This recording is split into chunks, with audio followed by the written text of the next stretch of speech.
कर्ज काढलं, बी बियाणे घेतलं, खत टाकली, रात्रंदिवस राबून शेत फुलवलं. परंतु आता पावसानेच पाठ फिरवल्याने बळीराजाच्या डोळ्यांसमोर उभं पीक वाढण्याच्या मार्गावर आहे.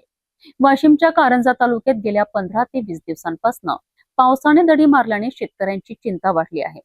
कापसाची वाढ खुंटली आहे, सोयाबीन मध्ये फुलगड सुरू झाली आहे आणि विहिरींची पाणी पातळीही खालावत आहे. ओला दुष्काळ असो की कोरडा दुष्काळ, प्रत्येक वेळी संकटाचा घाव फक्त शेतकऱ्यांनीच का सोसायचा, असा संतप्त सवाल आता कारंजातून उपस्थित होत आहे. वाशिम जिल्ह्यातील कारंजा तालुक्यात बळीराजावर पुन्हा एकदा निसर्गाच्या लहरीपणाचं संकट घोंगावत आहे. गेल्या 15 ते 20 दिवसांपासून अपेक्षित पाऊस न झाल्याने शेतकऱ्यांच्या चिंतेत मोठी वाढ झाली आहे.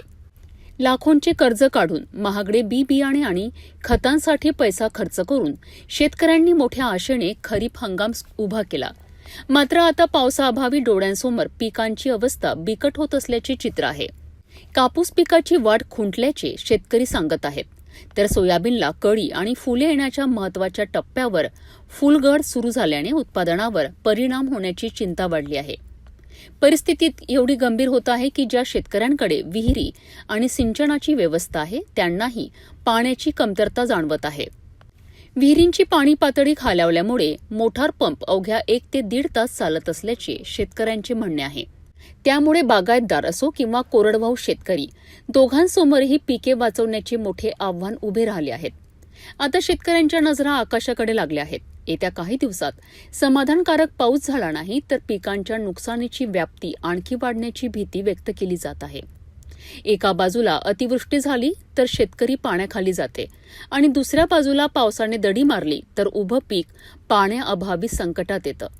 दोन्ही परिस्थितीत आर्थिक फटका मात्र शेतकऱ्याला सहन करावा लागतो. कर्जाचा डोंगर डोक्यावर, उत्पादन खर्च वाढलेला आणि त्यात निसर्गाची अनिश्चितता. अशा परिस्थितीत शेतकऱ्यांनी पुन्हा उभं राहायचं तरी कसं, हा प्रश्न आता उपस्थित होत आहे. ओला असो की कोरडा, प्रत्येक संकट शेतकऱ्यांच्याच वाट्याला का? कर्ज काढून उभं केलेलं पीक डोळ्यासमोर संकटात सापडल्यानंतर बळीराजाने मदतीसाठी नेमकं कोणाकडे पाहावं? कारंजा तालुक्यातील शेतकऱ्यांना आता दमदार पावसाची प्रतीक्षा असून परिस्थिती गंभीर होण्यापूर्वी कृषी आणि महसूल प्रशासनाने शेतातील वस्तुस्थितीची दखल घ्यावी अशी अपेक्षा व्यक्त होत आहे. शेतकऱ्यांच्या हातात मेहनत आहे, परंतु पाऊस त्यांच्या हातात नाही. कधी अतिवृष्टी तर कधी पावसाची दडी. निसर्गाच्या प्रत्येक संकटाची किंमत बळीराजालाच मोजावी लागते. कारंजात आता पिके वाचवण्याकरिता शेतकऱ्यांच्या नजरा आकाशाकडे लागल्या आहेत.